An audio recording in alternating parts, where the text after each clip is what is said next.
जब से सरकार द्वारा यूनिफाइड पेंशन स्कीम की घोषणा की गई है, बहुत सारे कर्मचारी संगठनों का विरोध सामने आ रहा है और अब यह विरोध खुल कर के प्रदर्शन के रूप में भी देखने को मिल रहा है।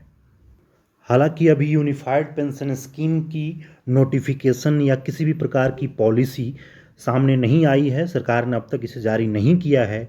लेकिन इसके बावजूद भी जो बातें अब तक यूनिफाइड पेंशन स्कीम में सरकार ने बताई है, उसी आधार पर बहुत सारे कर्मचारी संगठनों ने इसका विरोध करना शुरू कर दिया है। और कई ऐसे भी संगठन हैं कर्मचारियों के, जिनका कहना है कि चूंकि अब तक नोटिफिकेशन सामने नहीं आया है, तो इसलिए जब तक नोटिफिकेशन सामने नहीं आता, हम विरोध में शामिल नहीं होंगे। और वो फिलहाल इन बातों से संतुष्ट है कि आगे हो सकता है सरकार इसमें सुधार करेगी।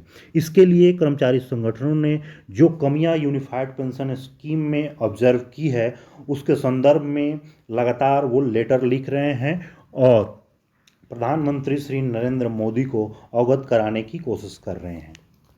चूंकि कर्मचारी संगठनों की ये मांग लगातार थी कि फिर से पुरानी पेंशन व्यवस्था को बहाल किया जाए, क्योंकि एनपीएस के अंतर्गत कर्मचारियों के रिटायरमेंट के बाद पेंशन की सुनिश्चितता कम है। कितनी पेंशन होगी, ऐसी कोई भी संभावना दिख नहीं रही है। और इन अनिश्चितताओं को दूर करने के लिए कर्मचारी संगठन लगातार पुराने पेंशन की मांग कर रहे थे। हालांकि इसी बीच में सरकार ने अपनी पुरानी पेंशन व्यवस्था को न लागू करके एनपीएस में सुधार करके उसके जगह पर यूनिफाइड पेंशन स्कीम की घोषणा कर दी। लेकिन इसमें भी बहुत सारी कमियां लोगों को दिख रही है। तो कुछ कर्मचारी संगठनों का ये भी कहना है कि जब तक नोटिफिकेशन नहीं आता है, एक तुलनात्मक अध्ययन यूनिफाइड पेंशन स्कीम और नेशनल पेंशन स्कीम के बीच में करना अभी जल्दीबाजी होगा। इसलिए वो नोटिफिकेशन का इंतज़ार कर रहे हैं।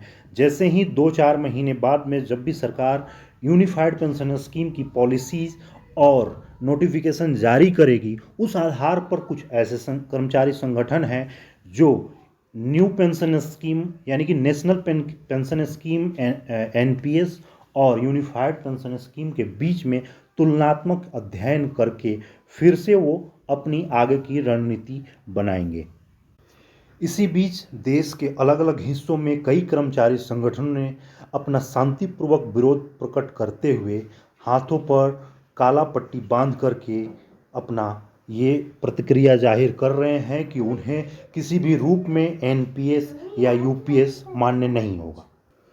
ऐसे कर्मचारी संगठनों का मानना ये है कि यूपीएस जो पेंशन व्यवस्था लाई गई है वह एनपीएस से भी बुरा है, क्योंकि इनका कहना है कि इसमें रिटायरमेंट के बारे में जो चीज़ें बताई गई है कि एक कर्मचारी अगर 25 साल बाद रिटायर्ड होगा सर्विस करने के बाद में, तो उसे पेंशन जब मिलेगी वो उम्र उसकी 60 साल की होगी। इसका मतलब ये है कि अगर कोई व्यक्ति 25 वर्ष में भर्ती होता है और 25 वर्ष सर्विस करने के बाद में 50 वर्ष की उम्र में अगर रिटायर होता है, तो जो फिलहाल जो प्रतिक्रियाएं और जो स्टेटमेंट सरकार की तरफ से निकल कर आया है, उसके अनुसार अगर वह व्यक्ति 50 वर्ष में रिटायर होगा तो उसे 10 वर्ष तक लगभग इंतजार करना पड़ेगा अपना पेंशन लेने के लिए। ऐसी स्थिति में यह जो व्यवस्था है यूनिफाइड पेंशन, उसमें कर्मचारी संगठनों का कहना है कि यह बहुत ही गलत है। और उस बचे हुए समय में जब सरकारी कर्मचारी रिटायर्ड होंगे तो वो अपना भरण पोषण, अपना जीवन कैसे चलाएंगे, क्योंकि पेंशन ही एक ऐसी व्यवस्था होती है जो बुढ़ापे के सहारे के रूप में जाना जाता है। इसलिए ऐसे कर्मचारी संगठनों का पूरी रूप से एनपीएस और यूपीएस दोनों का ही विरोध है।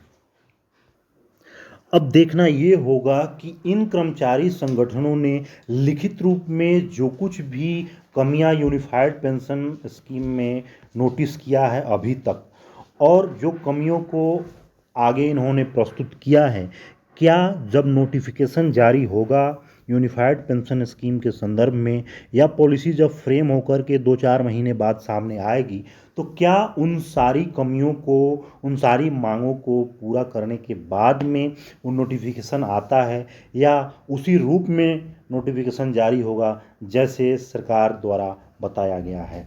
उसके बाद ही ये स्पष्ट हो पाएगा कि ये यूनिफाइड पेंशन स्कीम कर्मचारियों के लिए कितना फ़ायदेमंद या कितना नुकसानदायक होगा। मिलते हैं इस तरह के वीडियो में। अगर आपने चैनल सब्सक्राइब नहीं किया है तो चैनल को सब्सक्राइब करें और वीडियो को आगे शेयर करें।